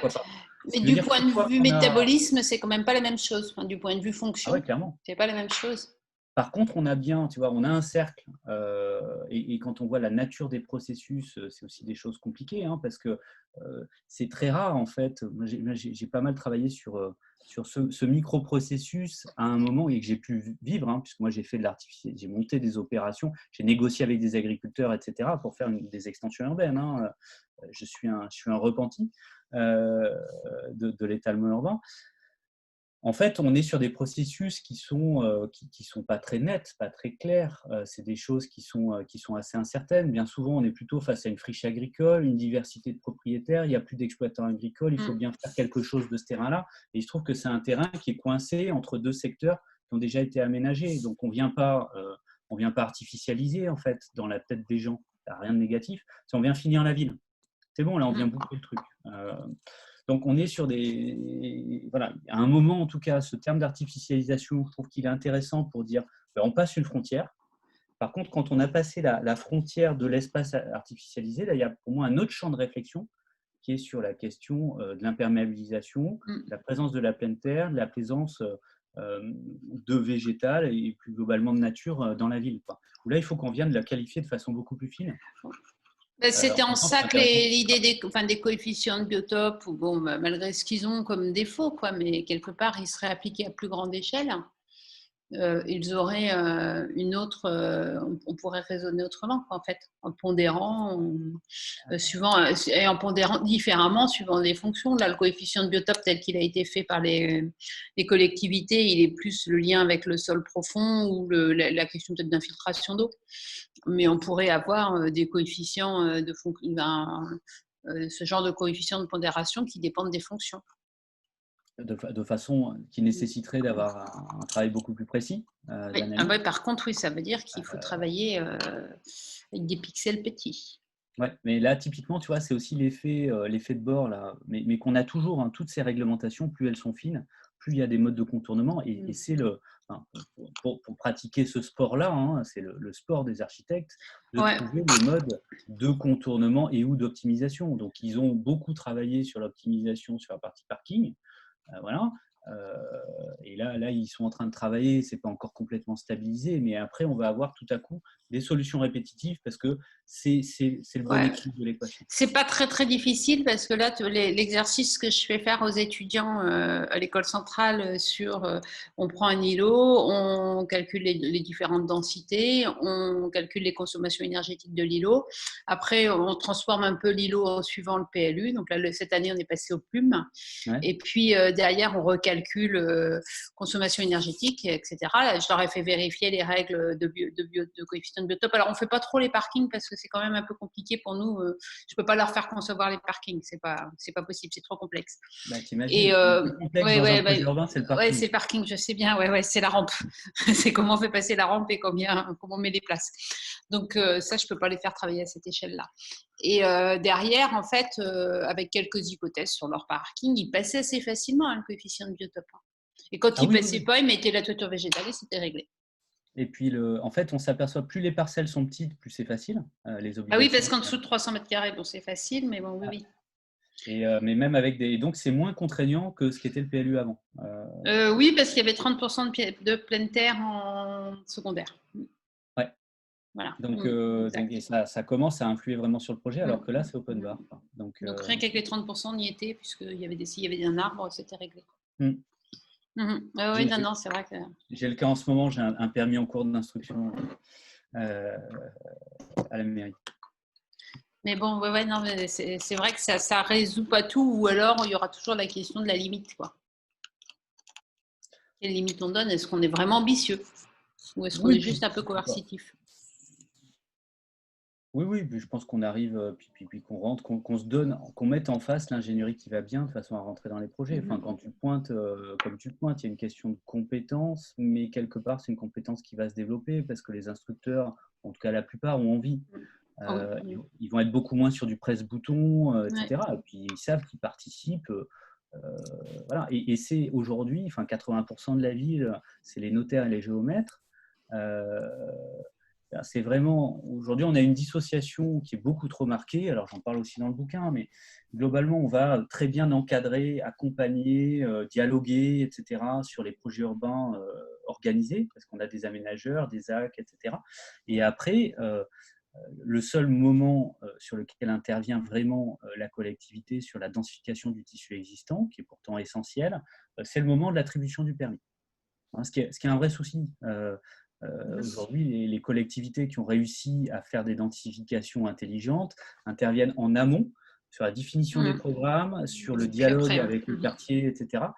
Mettent vraiment les doigts dans le projet, hein, et vont derrière faire tout un accompagnement, y compris en mettant un pendant public, en travaillant l'espace public sur les secteurs qui se densifient, et notamment pour y donner de la place, pour y virer la voiture, pour y mettre de la nature, etc. etc. C'est-à-dire qu'on a un dialogue entre l'initiative privée, qui est gérée par le public, et qui est, quoi qu'il en soit, pilotée et gérée par le public, et le travail sur l'espace public. On est parti pour le moment sur le fait qu'on a deux mondes, le monde des secteurs aménagés et de l'autre côté la densification en diffus. Preuve en est chez les opérateurs bâtiments, c'est deux services différents.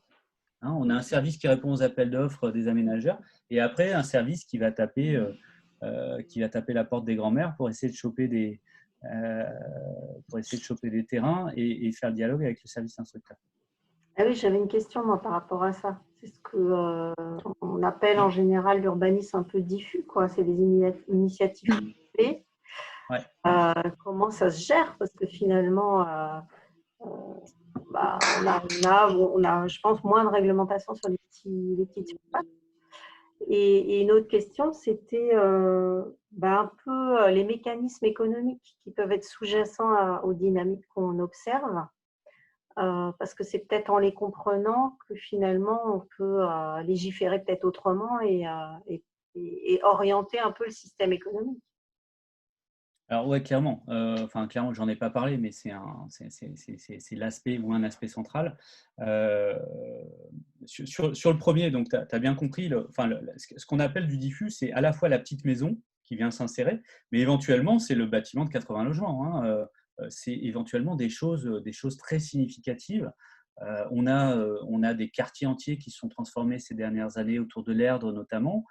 C'est pas des petits bâtiments, hein, c'est des gros trucs. Pour autant, c'est géré un peu pareil. C'est-à-dire que on a une intervention de la collectivité qu'au moment de l'application du droit, hein, pour le permis de construire, et finalement un retrait par rapport à la fois au dialogue avec les riverains, hein, les habitants du quartier, mais aussi par rapport au projet. Même s'il y a des éléments de négociation, c'est des éléments assez discrets, sous-jacents et un peu illégitimes. Hein, avec un problème aussi à la fois de légitimité, mais aussi de capacité à dialoguer et à faire. On n'a pas du tout les mêmes ingénieries. Hein.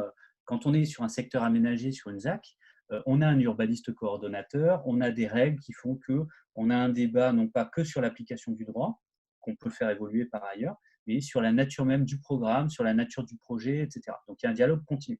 Donc on est sur deux mondes différents, ce qui à mon avis est une des vraies erreurs aujourd'hui, parce que ça a amené des crispations, ça a amené du conflit et ça amène notamment beaucoup de contentieux.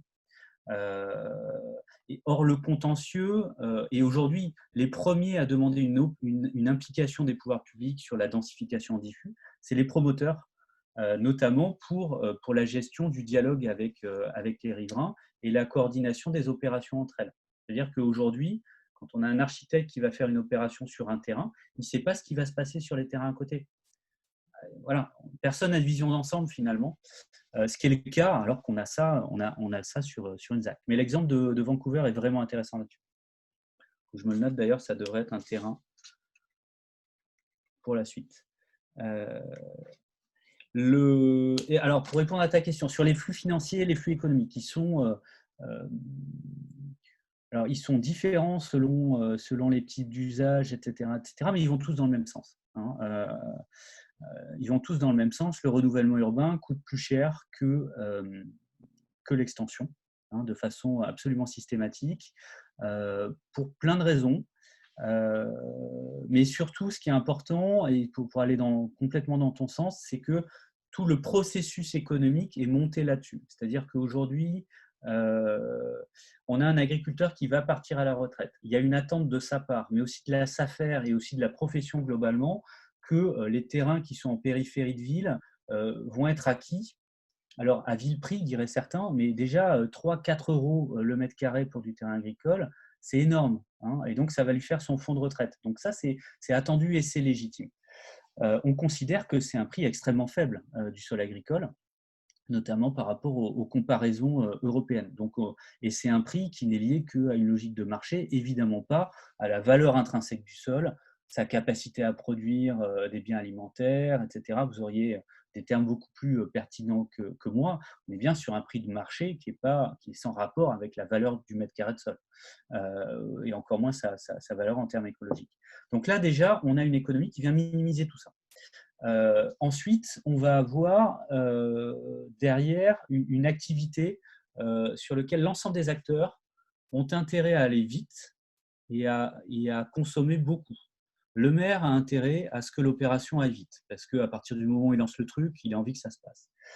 Il va déléguer tout ça à une SEM d'aménagement, par exemple, ou un opérateur privé, peu importe, qui globalement va avoir une rémunération forfaitaire. C'est-à-dire que s'il fait l'opération en 5 ans ou en 10 ans, il va toucher peu ou prou la même somme.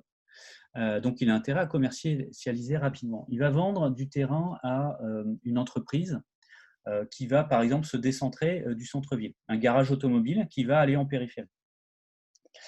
Le banquier de l'entrepreneur va lui dire, écoutez, vous allez monter une SCI avec votre femme, ça va vous permettre de défiscaliser dans votre processus. Donc, c'est un outil de travail pour votre entreprise, mais pour vous, c'est un capital. Et c'est un capital personnel. Donc là, on est en train de vous subventionner avec un sol qui ne coûte rien. C'est-à-dire que la plupart des zones d'activité, par exemple, sont vendues en dessous du prix de revient. C'est même assez stupéfiant que l'Union européenne n'ait jamais mis son nom là-dessus, son nez là-dessus. Donc, c'est de la subvention cachée qui est complètement assumée par les collectivités. On est sur des opérations en déficit structurel pour 99,9% des opérations en France. Donc, ça veut dire que là-dessus, on vient le subventionner. Il prend beaucoup de mètres carrés. Il a besoin de 300 mètres, il va prendre 1000 mètres ou 2000 mètres, parce que de toute manière, ça ne coûte rien. Et ça arrange tout le monde parce qu'on a commercialisé 20% de la zone tout à coup, et pas 10%. Clac, clac, clac, clac, clac. Et le promoteur derrière, de toute manière, revend. Et on n'a pas d'opérateur aujourd'hui en France qui est là dans le temps long et qui a une opportunité, un intérêt à gérer dans le temps long. Alors en fait, on en a. On a des exemples, typiquement, si on est sur les zones d'activité, on va avoir les espaces portuaires. Puisque c'est du domaine public, on ne peut pas céder au privé. Donc, c'est des terrains qui sont loués par des droits d'occupation temporaire, l'équivalent de baux amphithéotiques. Mais donc, on a le port qui va rester propriétaire, gestionnaire et garant à long terme de la pertinence. Typiquement, ça fait qu'on a beaucoup moins de friches, par exemple, sur ces espaces-là, parce qu'à partir du moment où on a un abandon, on a un défaut d'usage, il y a une reprise en main par le propriétaire du sol qui est là de façon continue. Donc, je n'ai pas répondu pleinement, mais en tout cas, dans l'ensemble de la chaîne de valeur, on est sur des choses qui vont générer du délaissé et qui sont globalement du low cost. Quand on est en train d'acquérir du terrain en centre-ville, par exemple le garage, là, on va avoir une rivalité. On est sur des secteurs tendus, il y a une inflation. Même si la maison, on doit la démolir, quoi qu'il en soit, elle a une valeur. Elle a une valeur sur le marché. Donc, on est sur des prix qui sont surévalués. On a les erreurs du passé qu'il faut payer.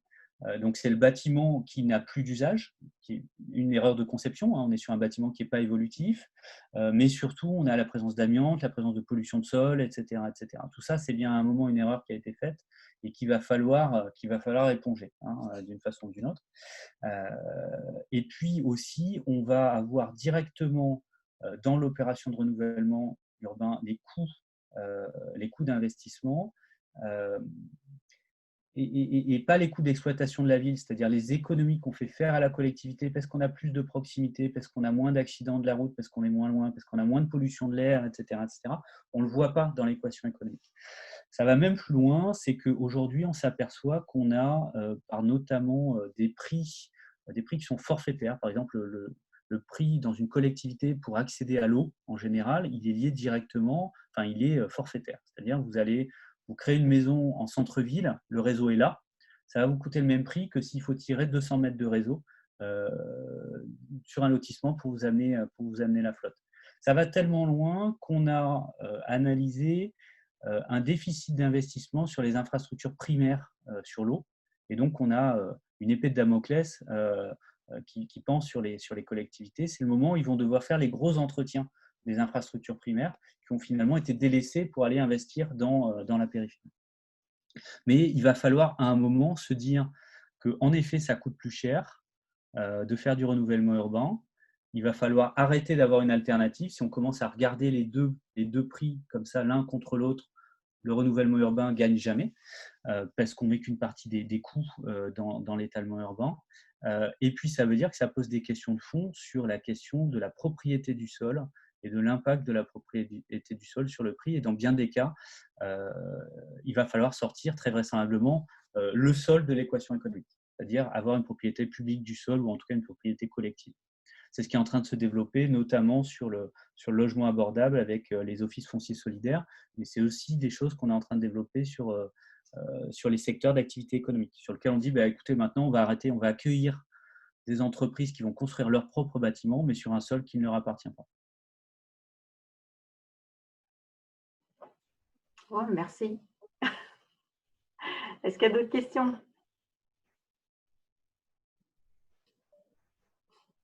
Bon. Merci beaucoup, Sylvain. Je voulais bien poser une question. Moi aussi. C'était pas vraiment une question. Et après, Erwan, puisqu'il avait quelque chose à dire. Mais une remarque, déjà, j'ai commencé à lire le livre de Sylvain qui est vraiment hyper intéressant. Je vous le recommande. Je ne l'ai pas fini. Il est resté à mon bureau. Il est confiné. Moi aussi, je l'ai oublié à mon bureau. Je vous enverrai la presse et puis le PDF du bouquin de toute façon. Non, mais moi, il me restait plus qu'un ou deux chapitres à la fin. Donc, je trouvais ça super intéressant. Et je me disais, par contre, mais il faudrait prolonger un peu tes réflexions. Je pense, et il y a Vincent là dans la boucle, sur les réflexions, sur les travaux qui sont faits maintenant sur qu'est-ce que ça coûte en matériel, en matériaux, de faire de l'étalement urbain ou faire du renouvellement urbain. Et par exemple, je pense à un article de Mathieu Fernandez qui est intéressant. Il se pose cette question-là. Il montre que le renouvellement urbain, c'est une manière de lutter contre l'étalement. Mais en fait, ça en crée quand même de l'extension, notamment parce qu'il faut ouvrir des carrières pour des matériaux. C'est pas mal de place prise aussi dans les décharges parce qu'il y a de la déconstruction, de la démolition. Et donc, il y a une complexité à intégrer à cet indicateur-là que tu veux mettre en œuvre d'espèce de foncier circulaire d'une unité dans laquelle il faudrait intégrer ces éléments-là qui sont pas simple parce qu'on s'en rend compte maintenant. Et c'est pareil pour le recyclage des matériaux de construction. C'est aussi Mathieu Fernandez qui se pose cette question-là. Ça peut mener à des efforts logistiques plus importants. Clairement, non, mais clairement. C'est pour ça que la déconstruction, enfin le cycle, moi je dis renouvellement urbain, c'est pas nécessairement un cycle démolition-reconstruction. Parce que là, on a tout perdu, quoi. Non seulement on se tape les déchets de la déconstruction, mais on se tape aussi tous les impacts de la construction en neuf. Donc, c'est la dernière des boucles et c'est la moins efficace, quoi. Mais surtout, donc, si on peut l'éviter, ce sera beaucoup mieux. Mais l'équation économique, elle est loin d'être… elle n'est pas simple déjà et elle est loin d'être posée aujourd'hui. Mathieu Fernandez, alors ? Tu me donneras la référence ? Ouais, je te donnerai la référence. Et il y avait Vincent là, qui a plus l'air d'être là, mais qui pourrait aussi en parler de ces questions-là. Ces deux personnes là qui ont pas mal travaillé sur le sujet. Je t'enverrai ça. Vincent. Vincent Gisot, là, qui était dans la boucle, qui est dans le Codium et il a disparu. Je veux bien les coordonnées. Ok. Comme d'hab. Et je laisse la parole à Erwan parce que du coup, je vais couper. C'est pas grave. Bon, après, je sais pas si j'ai bien tout entendu, puis j'ai pas lu ton livre, alors peut-être que tu en parles, et puis donc je vais peut-être poser une question pour rien, mais en fait, c'est le confinement qui me fait penser à ça. On vit tous une situation maintenant qui est un peu particulière, où en gros, on n'a pas à se déplacer de plus de 1 kilomètre autour de notre maison. Et c'est quand même assez intéressant parce qu'on n'est pas tous égaux dans les quartiers dans lesquels on vit. Pour l'accès à la nature, s'il y en a ou pas, l'accès surtout au commerce, comment je m'alimente, de quoi je dépends. En fait, moi, je me retrouve un peu embêté parce que j'achète ma nourriture pas au Carrefour Contact qui est à côté de chez moi, mais chez des producteurs qui sont à l'extérieur de la ville. Enfin, et du coup, ça nous renvoie quand même à cette conception de la ville où on a une juxtaposition de lieux qui sont séparés les uns des autres et qu'on n'est pas tous égaux dans le quartier dans lequel on est. Et pour moi, l'urbanisme, c'est aussi beaucoup cette question de comment je construis la ville pour limiter les transports, etc. Parce qu'on voit bien que ça a un impact important sur l'étalement urbain. Alors, c'est pas une question qui est directement dans le sujet, mais je pense qu'il y a un lien quand même important. Et pour moi, l'urbanisme, c'est aussi principalement cette question de comment je fais cette ville pour que tout le monde puisse se développer, puisse vivre tranquillement dans une ville sans avoir à faire à chaque fois 5 km pour aller au supermarché. Le centre Atlantis, je ne sais pas qui est dans le rayon d'1 kilomètre autour de l'Atlantis en ce moment, alors que c'est un des principaux pourvoyeurs de nourriture. C'est quand même assez intéressant, je trouve. Pour moi, c'est complètement le sujet. Enfin, t'es pas du tout. C'est complètement ça. Avec le double, pour moi, cette proximité. Alors, il y a évidemment, je veux dire, l'effet réduction des mobilités avec tout cet impact technique, que ce soit pollution, consommation énergétique, mais aussi occupation de sol, qui est vraiment importante.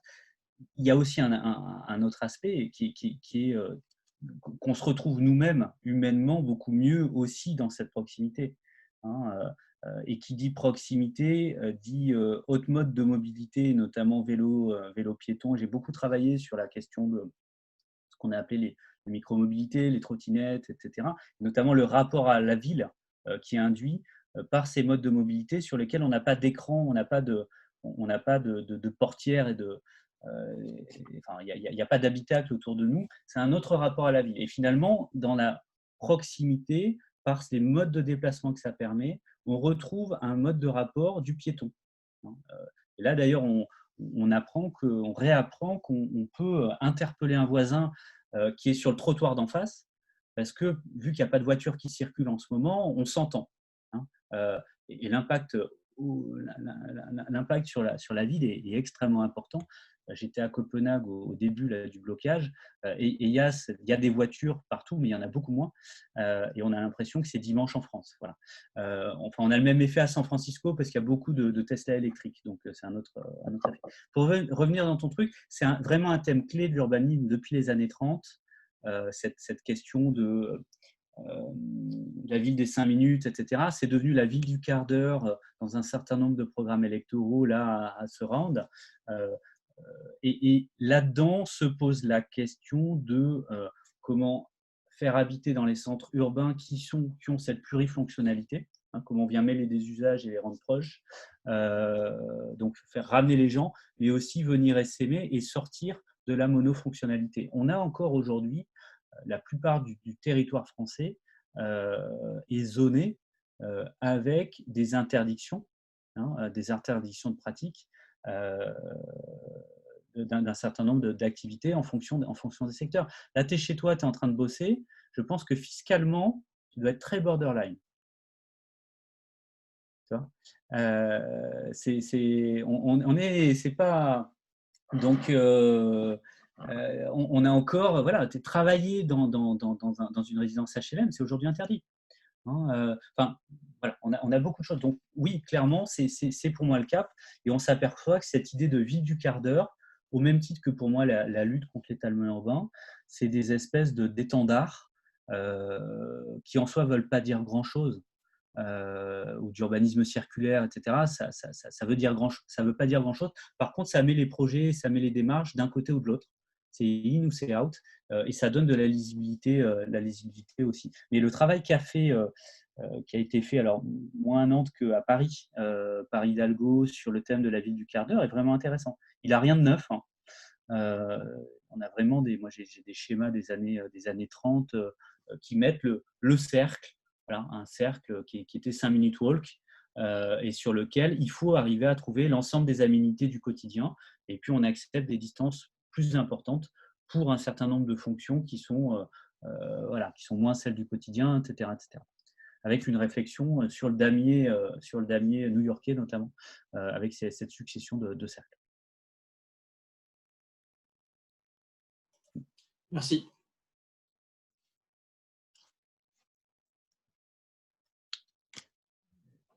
Je ne sais pas s'il y a d'autres questions. Bon, bah, merci beaucoup, Sylvain.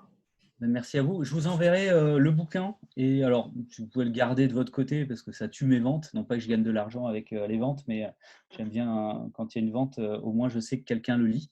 Donc, pas trop le distribuer non plus en PDF. Et puis la présentation. Super.